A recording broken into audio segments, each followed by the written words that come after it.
नमस्ते। मैंने ऑलमोस्ट 4 महीने पहले एक वीडियो बनाया था कि top 6 investment themes for next decade. उसमें से मैं एक थीम को डिटेल में कवर करने वाला हूं जिसने पिछले 4 महीने में एकदम धुआंधार, एकदम शानदार रिटर्न्स अपने इन्वेस्टर्स को बना के दिए। वो है कैपिटल मार्केट थीम। इस वीडियो में मैं आपको कैपिटल मार्केट थीम्स के सारे different different types of players, उनके प्रोज एंड कॉन्स, और लंबी अवधि के लिए मुझे कौन सी ऐसे प्लेयर्स, कौन से ऐसे स्टॉक्स बढ़िया लग रहे हैं जो कि बहुत ही बढ़िया रिटर्न्स दे सकते हैं, वो सारा कुछ मैं कवर करूंगा। और मैं स्पेसिफिकली विजय चोखाड़ा जी को भी कॉल आउट करना चाहूँगा जिन्होंने इस वीडियो की रिक्वेस्ट की थी। तो उनके डिमांड पे भी मैंने ये वीडियो बनाने के बारे में सोचा है। तो अगर आपकी भी कोई स्पेसिफिक टॉपिक पे वीडियो देखने की रिक्वायरमेंट हो तो आप कमेंट सेक्शन में ज़रूर भेजिए। मैं उस टॉपिक पे वीडियो बनाने की अवश्य पूरी कोशिश करूँगा। तो जो कैपिटल मार्केट थीम है उसको आप ब्रॉडली 5 डिफरेंट सब कैटेगरीज में डिवाइड कर सकते हो। एक तो हो गए एक्सचेंजेस, दूसरे हो गए डिपॉजिटरी सर्विसेज, तीसरा हो गया एएमसीज, चौथी हो गए broking and wealth management firms, और पांचवी हो गए रजिस्ट्री सर्विस प्रोवाइडर्स।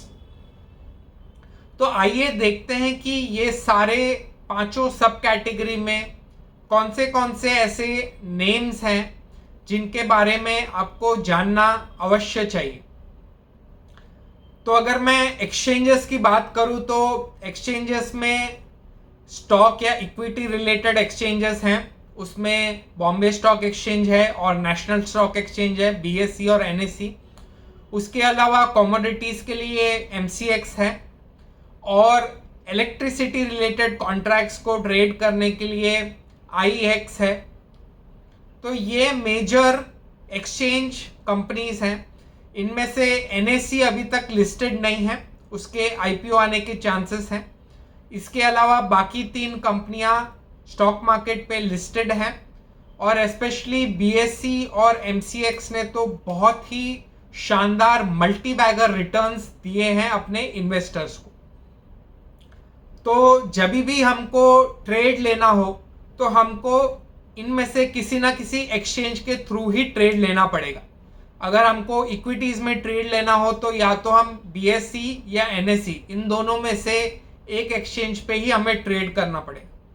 और अगर हमें कमोडिटी रिलेटेड ट्रेड लेना हो तो एमसीएक्स पे, इलेक्ट्रिसिटी या एनर्जी रिलेटेड ट्रेड लेना हो तो आईएक्स पे। तो हमारे पास दूसरा कोई ऑप्शन नहीं रहता। तो ये लार्जली मोनोपोली या डुओपोली प्लेस हैं, and these are non replaceable names. तो ऐसा नहीं है कि आप इनके बिना ट्रेड कर पाओगे। इसका दूसरा उदाहरण है कि आपके घर में जो बिजली आती है वो किसी ना किसी इलेक्ट्रिसिटी प्रोवाइडर या डिस्ट्रीब्यूशन कंपनी के द्वारा आती होगी। तो मोस्ट लाइकली आपके एरिया में जो भी डिस्ट्रीब्यूशन कंपनी होगी, 1 या 2 या 3, आपको उन्हीं से बिजली लेनी पड़ती होगी। आप ये नहीं कह सकते कि नहीं, हम तो अपनी खुद की बिजली बनाएंगे, हम इनसे नहीं लेंगे, किसी और प्लेयर को बुलाएंगे, राइट। तो उसी तरह से ये एक्सचेंजेस का भी एक तरह से अपना दबदबा रहता है, और इसका आपको दूसरा कोई ऑल्टरनेटिव नहीं मिलेगा। तो ये इनके मोड्स हैं, यानी कि कंपटीशन इस फील्ड में, इस सब कैटेगरी में बहुत ही कम है। मैं आपको पहले सब कैटेगरीज के बारे में एक ब्रीफ बताऊंगा, उसके बाद मैं फायदे और नुकसान और कौन से स्टॉक्स है जिनको मैं पसंद करता हूं उसके बारे में बताऊंगा। अब दूसरा चलते हैं डिपॉजिटरी सर्विसेज। तो जब भी आप कोई शेयर लेते हैं, आपने मान लो एचडीएफसी का शेयर लिया या आपने रिलायंस का शेयर लिया, किसी भी कंपनी का आप शेयर लेते हो, तो आज की डेट में आपको डीमैट फॉर्मेट में ही वो शेयर्स लेने पड़ते हैं। और जब आप शेयर्स लेते हो तो जो आपके डीमैट फॉर्म में शेयर्स रहते हैं उसके लिए 2 ही कंपनियों का ऑप्शन है, या तो CDSL या NSDL। तो आपके जो शेयर्स आपने लिए हुए हैं और वो जहां रखे हुए हैं डीमैट फॉर्म में, तो आपका जिस भी डिपॉजिटरी सर्विस में अकाउंट होगा उसके पास ही वो शेयर्स रहेंगे। तो अगेन ये एक डुओपोली प्ले है।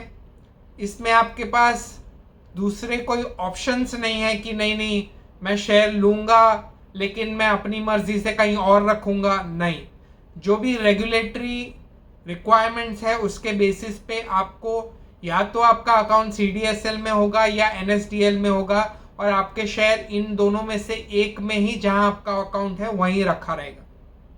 तो अगेन इसमें कंपटीशन ना के बराबर है, और इसमें CDSL बहुत ही बड़ा प्लेयर है, उसका मार्केट शेयर NSDL से काफी ज्यादा बड़ा है। अब चलते हैं तीसरे सब कैटेगरी की ओर, वो है asset management companies, AMCs। Simple भाषा में कहूं तो ये वो कंपनियां हैं जो म्यूचुअल फंड्स चलाती हैं। तो जैसे आप जानते हो कि भारत में काफी अलग अलग कंपनियां हैं जो म्यूचुअल फंड्स चलाती हैं।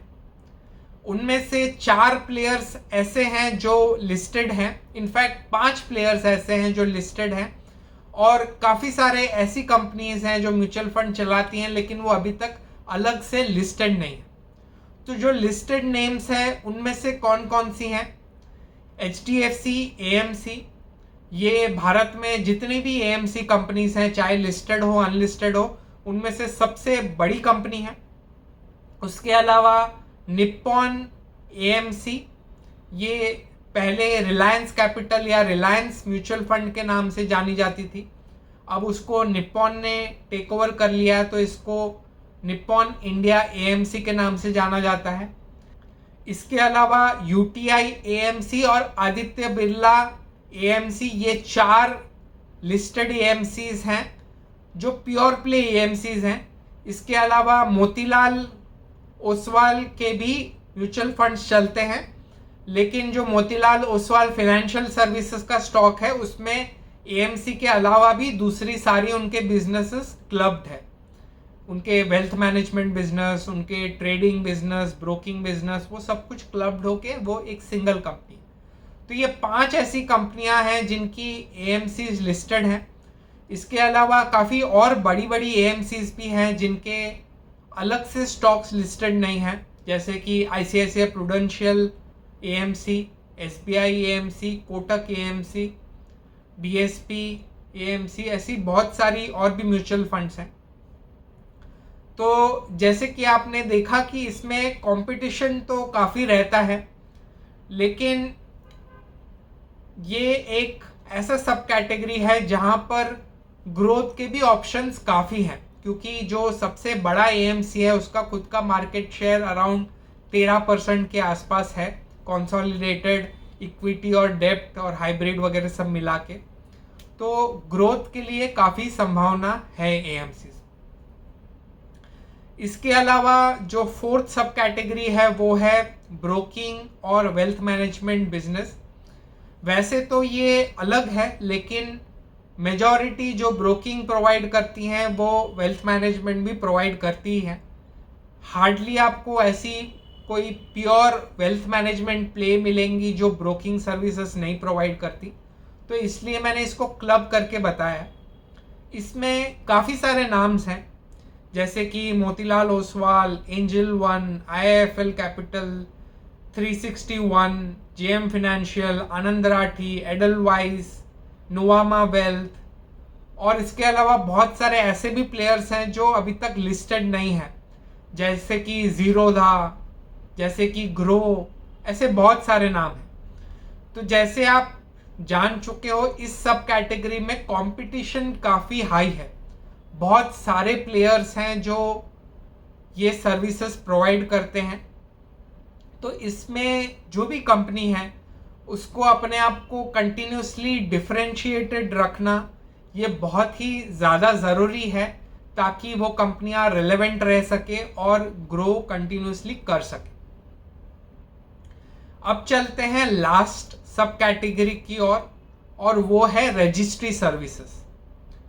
तो ये कंपनियां वो काम करती हैं कि मान लो कि HDFC बैंक है जिसके 18 से 20 लाख शेयर होल्डर धारक हैं। तो HDFC बैंक को जब AGM के रिलेटेड नोटिफाई करवाना हो या बैलेट पे वोटिंग करवानी हो, तो कितने उसके शेयर होल्डर्स हैं उस सब की लिस्ट ये रजिस्ट्री सर्विस के पास होती है। और आप कहोगे कि डिपॉजिटरी सर्विसेज से क्यों नहीं ले लेते? बिकॉज डिपॉजिटरी सर्विसेज फिर भी दो अलग अलग हैं, CDSL और NSDL। तो हो सकता है कुछ कुछ के अपने HDFC बैंक के शेयर CDSL के पास हो, कुछ के NSDL के पास हो। इसलिए एक रजिस्ट्री सर्विस रखी गई है जो कि KYC करवाती है, जो कि ये जो भी कम्युनिकेशन रिलेटेड होते हैं, जितने हर कंपनी के जो भी शेयर धारक हैं उनके रिलेटेड रजिस्ट्री सर्विसेज प्रोवाइड करती हैं। ये सारी जो IPOs आती हैं उसमें जब हम एप्लीकेशन करते हैं तो उसकी प्रोसेसिंग के भी जनरली ये सारी कंपनियां सर्विसेज प्रोवाइड करती हैं। तो लिस्टेड स्पेस में बात करूं तो मेजरली केम्स और केफिन टेक ये दो मेजर नेम्स हैं। इसके अलावा भी काफ़ी सारी ऐसी कंपनियां हैं जो ये सर्विसेज प्रोवाइड करती हैं। तो इस सब कैटेगरी में ज़्यादा कुछ डिफरेंशिएशन है नहीं।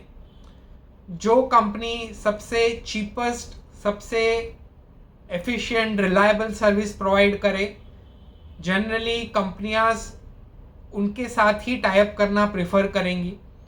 और इस कैटेगरी में मार्जिन्स भी जनरली बहुत कम रहते हैं। तो अभी मैंने आपको ब्रीफ में सारी कैपिटल मार्केट रिलेटेड सब कैटेगरीज के बारे में एक हाई लेवल व्यू या हाई लेवल आपको इंफॉर्मेशन दे दी। अभी मैं आपको डिटेल में बताता हूँ कि कौन सी सब कैटेगरी पे मैं काफ़ी ज़्यादा बुलिश हूँ। मुझे लगता है कि वो आगे जाके भी मल्टी बैगर रिटर्न्स दे सकते हैं और उनका ग्रोथ पाथ सस्टेन कर सकता है। ऐसा नहीं कि अभी बिकॉज रिटेल इन्वेस्टर्स का इन्फ्लक्स काफ़ी ज़्यादा रहा कोविड के बाद, इसलिए ये सारे स्टॉक्स मल्टी बैगर बने हैं, लेकिन भविष्य में जब ग्रोथ स्लो डाउन होगी, जब न्यू अकाउंट एडिशंस कम होंगे, ट्रेडिंग की ग्रोथ कम होगी, तो ऐसे कौन से प्लेस हैं जो कि वैसे माहौल में भी जब ग्रोथ रेट्स नॉर्मलाइज होंगी तभी भी बहुत बढ़िया रिटर्न्स दे सकते हैं।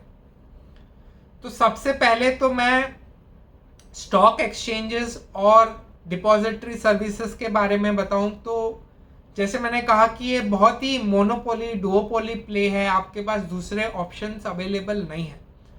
तो आपको ये सारी कंपनियां एक कंसिस्टेंट ग्रोथ देखने मिलेंगी over a period of time.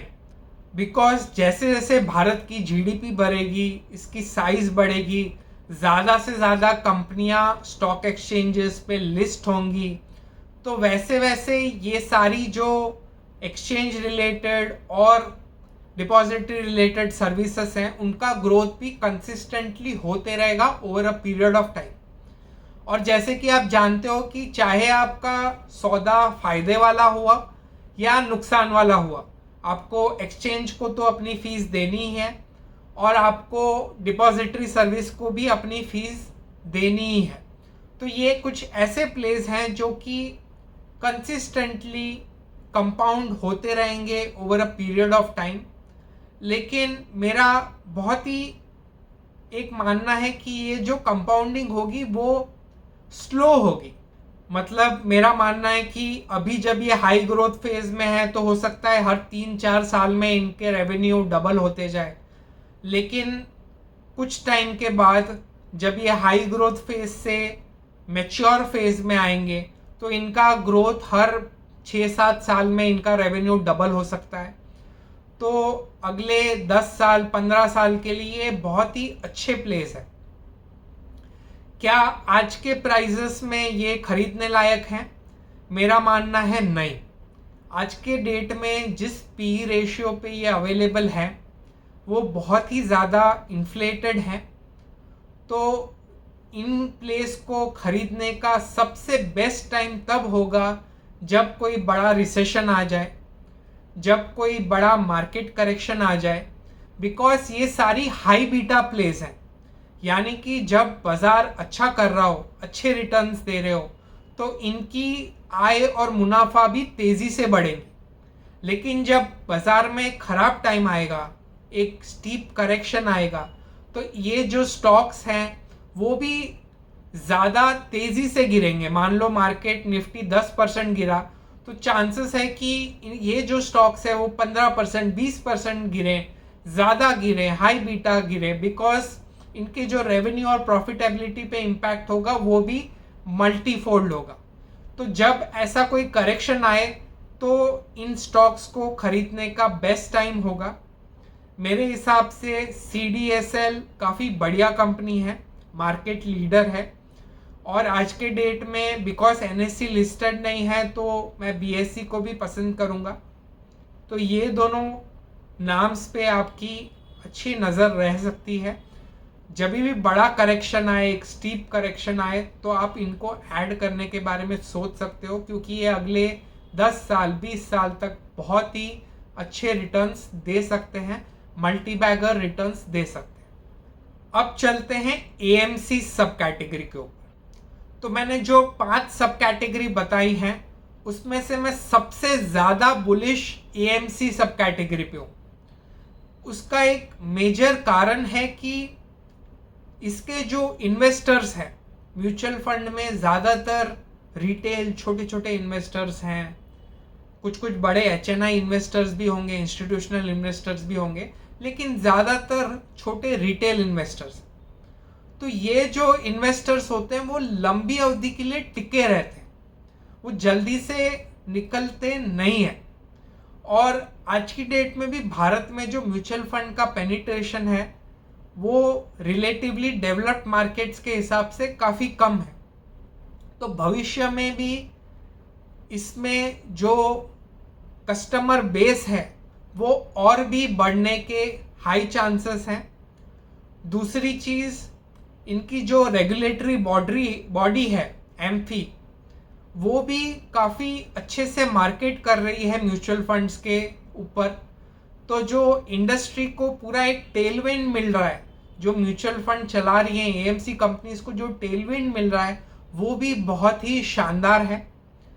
तीसरी चीज़ कि ये लोग जो आपका कॉर्पस बना है उस पे वो फीस लेते हैं। तो मान लो कि आपने पहले साल में 1 लाख रुपया निवेश किया, 5 साल के बाद मान लो वो 2 लाख रुपये हो गए, तो पहले वो 1 लाख रुपये के ऊपर अगर 1% कमीशन लेते थे, यानी कि 1,000 रुपये, फिर 5 साल बाद जब आपका वो 1 लाख रुपया ही बढ़ के 2 लाख रुपया हो गया, उस पे 1% कमीशन लेंगे, यानी कि 2,000 रुपये। तो जैसे जैसे जो भी इन्वेस्टर्स ने इनमें पैसे डाले हैं उनका कॉर्पस और उनकी वैल्यू बढ़ते जाएगी, इन्वेस्टमेंट वैल्यू, साथ साथ में इनका जो कमीशन या फीस लेते हैं वो भी बढ़ते जाएगा। मतलब इनकी जो रेवेन्यू की विजिबिलिटी है साल दर साल वो बढ़ते ही जाने वाली है। अगर हम लोग ये भी अज्यूम करें कि ये ज़्यादा नया पैसा नहीं निवेश होता है, अगर लोगों ने जो एग्जिस्टिंग पैसा डाला है उस पर अगर रिटर्न्स आते जा रहे हैं, तो उसके साथ साथ इनकी रेवेन्यू और प्रॉफिटेबिलिटी भी ग्रो होते रहेगी। और ऐसा तो है नहीं कि जितने लोगों ने अभी तक जितने पैसे डाले हैं उतने कंसिस्टेंट उतने पे ही अटक जाएगा। नए नए इन्वेस्टर्स, एग्जिस्टिंग इन्वेस्टर भी अपना म्यूचुअल फंड SIP बढ़ा सकते हैं, अमाउंट बढ़ा सकते हैं। तो वो जो एक्स्ट्रा पैसा आएगा वो भी इनके लिए रेवेन्यू कंट्रीब्यूट करेगा, प्रॉफिटेबिलिटी कंट्रीब्यूट करेगा। तो ये मल्टीपल फैक्टर्स हैं जिनकी वजह से मैं इस सेक्टर पे, इस सब कैटेगरी पे बहुत ही ज़्यादा बुलिश हूँ। मेरा मानना है कि कैपिटल थीम रिलेटेड जितने भी सब कैटेगरीज हैं उन सब में से ये कैटेगरी अभी भी बहुत ज़्यादा अंडर वैल्यूड है। इसके पास ग्रोथ की अपॉर्चुनिटीज़, कंपाउंड करने की अपॉर्चुनिटीज़ बेइंतहा है।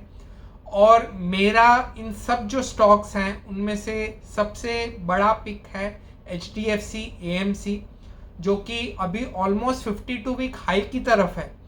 फिर भी मुझे लगता है कि वो अगर मैं अगले 3 साल 5 साल की ग्रोथ की ट्रेजेक्टरी देखूं तो मुझे इस भाव पे भी वो अंडर वैल्यू लग रहा है। तो अगर आपको इस स्टॉक में कभी भी कोई भी थोड़ा सा भी करेक्शन मिले तो आपको बेझिझक इसमें खरीदना चाहिए। मेरा बहुत ही एक स्ट्रॉन्ग कन्विक्शन ये बेट है कि HDFC AMC और इन जनरल जो भी अच्छी AMC कंपनीज हैं वो बहुत ही अच्छा रिटर्न्स अपने इन्वेस्टर्स को कमा के देंगी। अब चलते हैं चौथी सब कैटेगरी की ओर, वो है ब्रोकर्स और वेल्थ मैनेजर्स। तो जैसे मैंने ब्रीफ इंट्रोडक्शन के टाइम पे भी बताया था कि इसमें कंपटीशन काफ़ी ज़्यादा है।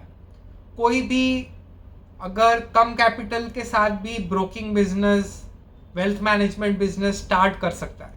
तो जो एंट्री बैरियर्स है वो बहुत ही कम है as compare to exchangers, depository services, AMCs। इन सब के लिए आपको बहुत एक नाम कमाना पड़ता है, तभी आप इन बिजनेसेस में घुस सकते हो।